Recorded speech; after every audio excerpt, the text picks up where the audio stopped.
براہ راست آپ کو دکھائیں گے اسلام آباد میں پی ٹی آئی رہنما فواد چودھری نیوز کانفرنس کر رہے ہیں۔ ڈس ریگارڈ میں یہ 7 ممبر بینچ سپریم کورٹ کا ججمنٹ ہے، in total disregard of Supreme Court judgment, جس طرح سے آج آپ اندازہ لگائیں کہ ڈاکٹر یاسمین راشد جیسی خاتون جو کہ کینسر کے باوجود جس طریقے سے کرونا سے وہ لڑی، جس طریقے سے انہوں نے کی جو سیاست ہے، حماد اظہر، اعجاز چودھری، محمود الرشید، امتیاز، ہمارے چیمہ صاحب، اس کے علاوہ 17 لوگ، یہ تمام لوگ جو ہیں ان کو ٹیررزم کی دفعات میں چارج کیا گیا۔ اس سے پہلے اس حکومت نے ایسے کارنامے سر انجام دیے ہیں، کبھی پاکستان کی تاریخ میں کسی حکومت نے اپنے سیاسی مخالفوں کو توہین مذہب کے مقدمات میں بک نہیں کیا۔ اس حکومت نے اپنے سیاسی مخالفین کو توہین مذہب کے مقدموں میں بک کیا۔ اس کے بعد مجھے بڑی خوشی ہے، آج سپریم کورٹ نے رپورٹ لی کہ ریڈ زون کے اندر داخلہ جو ہوا ہے، مجھے نہیں پتا ریڈ زون اتنا مقدس کیوں جگہ ہے کہ اس کے اندر داخلے کے اوپر عام آدمی کی جرت کیسے ہو کہ وہ ریڈ زون میں داخل ہو۔ شاید ججز کے جو آفیسز ہیں وہ ان کو لگتا ہے کہ جہاں پہ ہم بیٹھتے ہیں وہ شاید بڑی مقدم جگہ ہے، ایسا تو نہیں ہے۔ اگر یہ آپ رپورٹ مانگ رہے ہیں اور اس کے اوپر آپ کنٹیمپٹ کے اوپر آپ نے پہلے بھی ایک آرڈر لکھا، تو پھر میرا یہ خیال ہے کہ لوگوں کے گھروں میں گھس کے جس طریقے سے آدھی رات کو عورتوں کے ساتھ بدتمیزی کی گئی، چار دیواری کا، میرے خیال میں جو ریڈ زون سے کہیں زیادہ اہم یہ بات ہے کہ آپ نے لوگوں کے بیڈ روم میں آدھی رات کو گھسے، عورتوں کو آپ نے بے عزت کیا، اس کی رپورٹ ہمیں چاہیے۔ ریڈ زون کی رپورٹ کی اہمیت نہیں ہے، کئی لوگ گئے ہوں گے، کئی لوگ نہیں گئے، عمران خان تو نہیں گئے۔ اصل امپورٹنس یہ ہے آپ وہ چارج کب لے رہے ہیں، اور لوگ اپنی سپریم کورٹ کی طرف دیکھ رہے ہیں کہ کس طرح سے آج ہم نے دیکھا کہ جو سیشن کورٹ میں ایک جج نے جرت کا مظاہرہ کیا اور رانا ثناء اللہ کے اوپر پرچہ درج کیا، لاہور ہائی کورٹ نے اس کو سسپینڈ کر دیا۔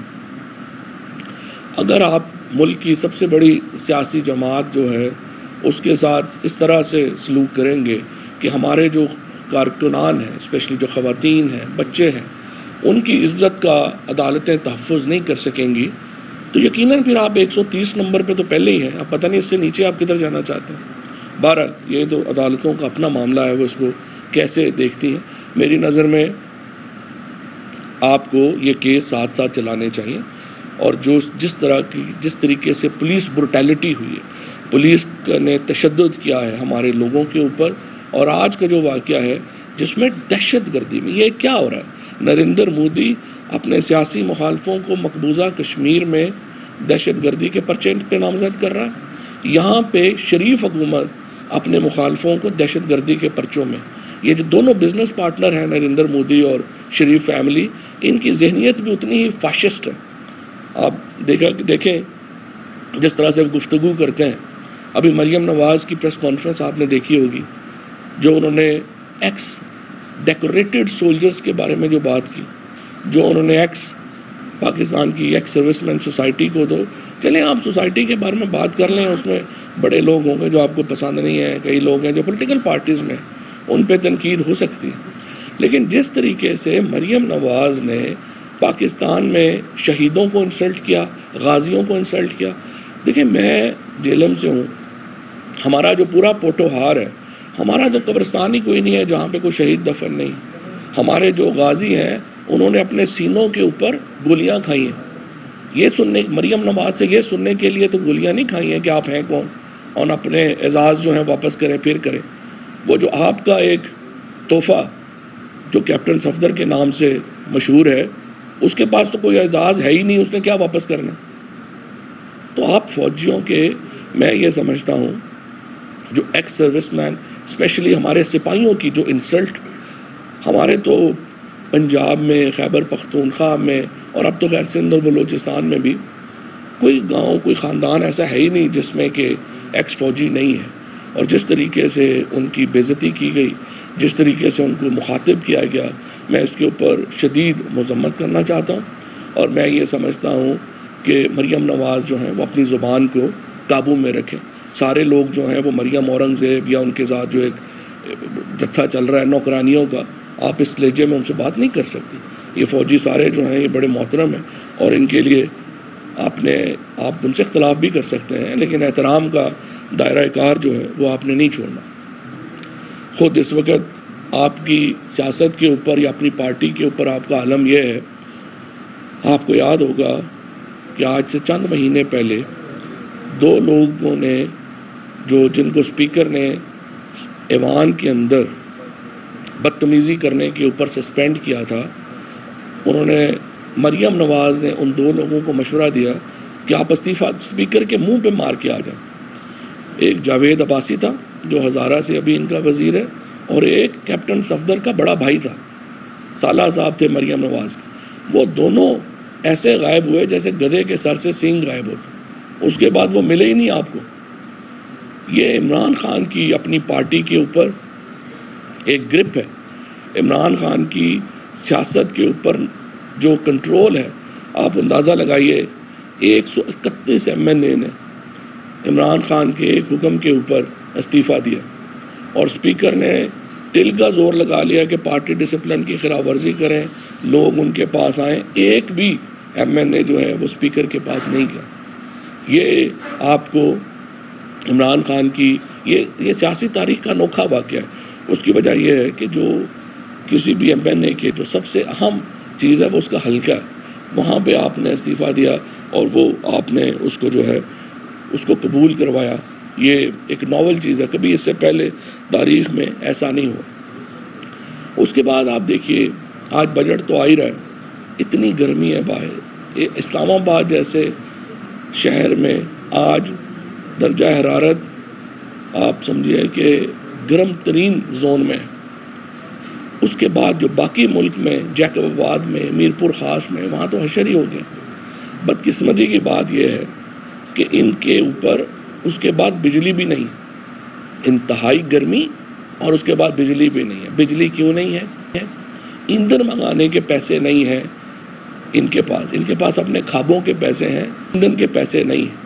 54 لوگ منہ اٹھا کے ترکی چلے گئے اور اتنے بیوقوف ہیں. یہ بھی نہیں پہلے شہباز شریف صاحب نے پہلے انکوائر کرنے کی زحمت کی کہ ترکی تو خود ایک اکنامک میلٹ ڈاؤن سے گزر رہا ہے, ان کی تو اپنی معیشت کی حالت بڑی پتلی ہے. تو یہ بردگان سے جا کے کہہ رہے ہیں خدا کے لیے ہمیں کو پیسے دے دیں.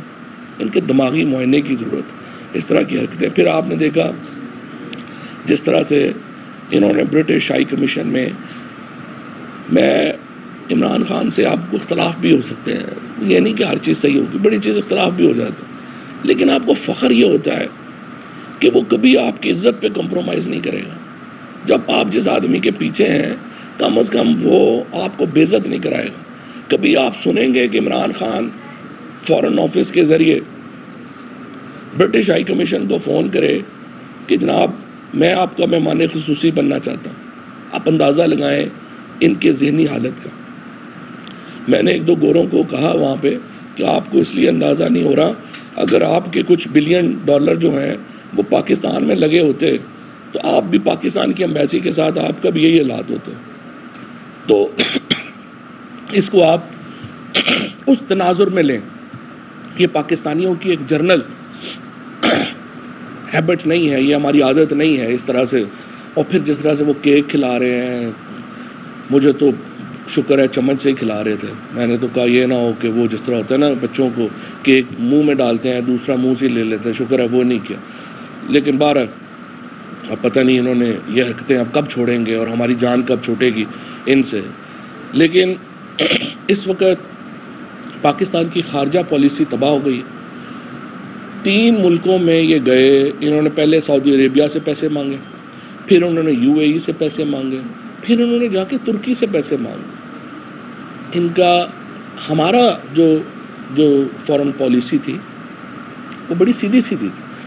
ہماری فورن پالیسی یہ تھی کہ ہم نے اپنے انٹرسٹ کے اوپر آپ سے تعلق رکھنا, اور اسی لیے ہم امریکہ سے بھی اچھے تعلقات چاہتے ہیں, ہم UK سے بھی اچھے تعلقات چاہتے ہیں, لیکن ہم روس اور چائنا سے بھی اچھے تعلقات چاہتے ہیں. جو یہ دباؤ کہ نہیں آپ کا ہمارے سے اچھا تعلق ہوگا تو پھر آپ کا روس چائنا سے تعلق نہیں ہوگا, یہ بنیادی کانفلکٹ ہے ہمارا امریکہ سے اور ویسٹ سے اور نون لیگ اور پیپلز پارٹی سے. نون لیگ اور پیپلز پارٹی جو ہیں چونکہ ان کا پیسہ ویسٹ میں پڑا ہوا ہے، یہ سارے جو ہیں یہ ایسے بیہیو کرتے ہیں، ان کا طریقہ کار ایسے ہے جیسے کہ یہ کوئی آیا ہے، ان کی ذاتی ملازموں کی درزرداری اور شریف فیملی جو ہے یہ بالکل ایسے بیہیو کرتی ہے جیسے کوئی ذاتی ملازم ہے پریزیڈنٹ بائیڈن کے یا برطانوی اور یورپی یونین اسٹیبلشمنٹ کے. اس طرح سے نہیں ہو سکتا. ہم نے جب بات کی، اور یہ میں دیکھ رہا ہوں کہ ایک لوگوں کو پتہ نہیں ہوتا کہ انٹرنیشنل جو ڈیلز ہوتی ہیں وہ 1-2 دن میں کنکلوڈ نہیں ہوتی، یہ 2-3-4 مہینے کا ایک پروسیس ہوتا ہے. جب ہم رشیا گئے تھے وہاں پہ ہر چیز جو تھی وہ فائنلائز ہو کے وہاں پہ گئے تھے، اور اس کے بعد جو لے کے معاملہ چلنا تھا وہ ہم نے لے کے چلنا تھا. لیکن بدقسمتی سے مفتاح اسماعیل صاحب اپنے مفتے کے چکر میں انہوں نے 50 دن ضائع کر دیے، اور اب آ کے یہ کہہ رہے ہیں کہ لوگ چاکلیٹ بھی نہ کھائیں، آپ چیز نہ کھائیں، آپ فلانا یہ گاڑی جو ہے وہ اچھی نہ رکھیں، آپ مڈل کلاس کے اوپر جس طریقے سے بوجھ آ جائے گا آپ دیکھیں گے. آپ نے کل اکنامک سروے آف پاکستان دیکھ لیا، اس کے بعد ایک ہی سوال ہے سب لوگوں کی زبان کے اوپر کہ اگر پاکستان کی اکانومی 6% پہ گرو کر رہی تھی، پاکستان میں 55 لاکھ لوگ جو ہیں ان کو نوکریاں مل چکی ہیں، یہ نہیں کر سکتے جو یہ 60 دنوں میں انہوں نے پاکستان کا معاشی، سیاسی اور سماجی تینوں جو ہمارے سٹرکچرز ہیں وہ تباہ و برباد کر دیے. ہمارے ہاں کو رکھ رکھاؤ ہوتا تھا، عورتوں کا احترام ہوتا تھا، انہوں نے جا کے عورتوں کو رات کو گھروں سے گھسیٹا. بچوں کا احترام تھا، انہوں نے بچوں پہ آنسو گیس ماری. اس کے بعد ان کی جو جس طریقے سے ان کی ایک اوور آل رویہ ہے وہ آپ دیکھ رہے ہیں. وہ کہہ رہا ہے یہاں پہ پنجاب کے 2-3 منسٹر کہہ رہے ہیں کہ نہیں ہمیں بلٹ پروف نہیں لے کے دیں. ایک طرف ملک کا اتنا برا حال ہے، وہ کہہ رہے ہیں ہمیں بلٹ پروف نہیں لے کے دیں. ان کو تو جو ہے میرا خیال ہے کہ کوئی اس وقت تو ان کو جو ہے ایک آسٹیریٹی میئر لے کے آنے چاہیے، اور اس طرح کی گفتگو جو ہے اس سے پرہیز کرنا چاہیے. آج بجٹ کے اوپر تفصیلی ہم نے اپنا ہوم ورک کیا ہے، وہ اس کے بعد آپ کو جو ہماری اکنامک ٹیم ہے وہ اس کے اوپر بات کرے گی.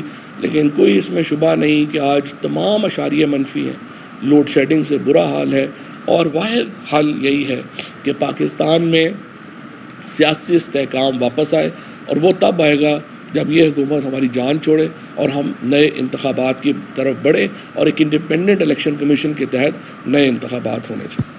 یہ بتائیے گا کہ جو ضمنی انتخابات ہونے جا رہے ہیں صوبائی اسمبلیز کے، ان حلقوں میں الیکشن مہم چلانے کے لیے آپ نے کوئی پلان کیا، اور خان صاحب یہ جو 14 ڈسٹرکٹس ہیں، 14 ڈسٹرکٹس میں خان صاحب خود جائیں گے، اور تمام جو کیمپین ہے اس کو عمران خان خود لیڈ کریں گے. نمبر 1.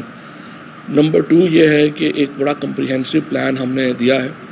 الیکشن کمیشن نے ابھی سے ہی اس میں کافی گڑبڑ جو ہے وہ شروع کر دی ہے، اور ہمیں معلوم ہے کہاں پہ کیا کیا ہو رہا ہے. سیل کریٹ کیے گئے ہیں، یہ ساری چیزیں ہوئی ہیں.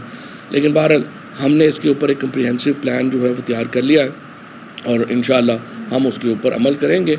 اور ویسے تو پنجاب حکومت اس وقت غیر قانونی ہے. دیکھیں جس طریقے سے اس وقت پنجاب حکومت چل رہی ہے، ہفتہ میرا خیال ہے ابھی کوئی ان کو مہینہ سے اوپر ہو گیا یہ اپنی کیبنٹ کے یہ ڈپارٹمنٹس ہی نہیں دے سکے. بجٹ یہ آئے گا، مجھے پوری امید ہے کہ اس بجٹ میں یہ حکومت جو ہے وہ ڈیفیٹ ہو جائے گی، اور یہ پنجاب حکومت جو ہے یہ الیکشن انشاءاللہ نئی حکومت کے نیچے ہوگی. جی چودھری صاحب یہ بتائیے گا، آپ کہہ رہے ہیں کہ آپ تیاری کر رہے ہیں، آپ اسمبلی سے باہر بیٹھے ہیں، لیکن حکومت نے اب ایک واضح طور پہ کہہ دیا ہے کہ آپ 2023 اگست کا انتظار کریں، الیکشن کب ہوئے. پھر آپ کیا کریں گے؟ آپ اسمبلیوں میں نہیں جا رہے، پھر آپ یہی لانگ مارچ کہتے رہے، کیا کریں گے؟ دیکھیں بات یہ ہے، اسمبلیاں کیا ہے؟ اسمبلیاں ہیں ول آف دا پیپل کو جو ریپرزینٹ کرتی ہے. اب یہ اسمبلی جہاں پہ اپوزیشن لیڈر یہ کہہ رہا ہے، جو لوٹا ایسوسی ایشن کا چیئرمین ہے، آپ اندازہ لگائیں کہ کیا کسی اور ملک میں جس میں تھوڑی سی بھی موریلٹی ہو، کیا لیڈر آف اپوزیشن کھڑا ہو کے یہ کہے گا کہ میں نے اگلا ٹکٹ وزیر اعظم صاحب کی پارٹی سے لینا ہے؟ آپ مجھے بتائیں اس اسمبلی کی کیا حیثیت ہے، اور اس اسمبلی کے اندر بیٹھے ہوئے جو اس وقت لوگ ہیں ان کی کیا مورل سٹینڈنگ، ان کی اخلاقی حیثیت جو ہے وہ بہت پست ہے، اور اس لیے ایک ایسی اسمبلی کا حصہ بننا، ویسے جس طرح میں نے آپ کو بتایا کہ بڑا مشکل کام ہے، لوگ اپنے حلقوں میں نہیں جا رہے کر، بڑا مشکل کام ہے، لیکن میرا یہ خیال ہے کہ یہ تو ان کی خواہشیں ہیں نا کہ ہم سال رہیں گے. ہمارا صرف پرابلم، ہمیں حکومت کو یہ 2-4 مہینے دینے میں ایشو نہیں ہے. پرابلم یہ ہے جس طرح سے یہ پاکستان کو چلا رہے ہیں، جب یہ جائیں گے تو بینک کرپسی ہو چکی ہوگی، اس کو کیسے آپ سنبھالیں گے؟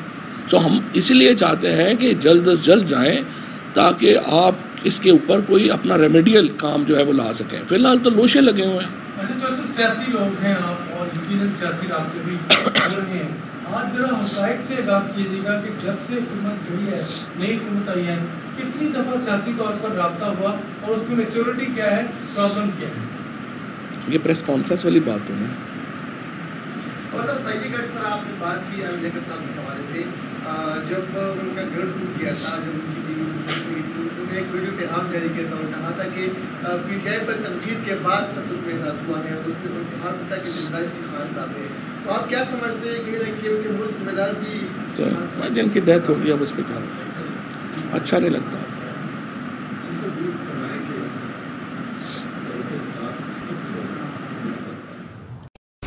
اہم ترین خبریں اب ایک کلک کی دوری پر، آپ کے پسندیدہ ٹاک شوز ہوں یا اہم ملکی یا غیر ملکی شخصیات کی نیوز کانفرنسز، ہر لمحہ باخبر رہنے کے لیے سبسکرائب کریں ہمارا یوٹیوب چینل.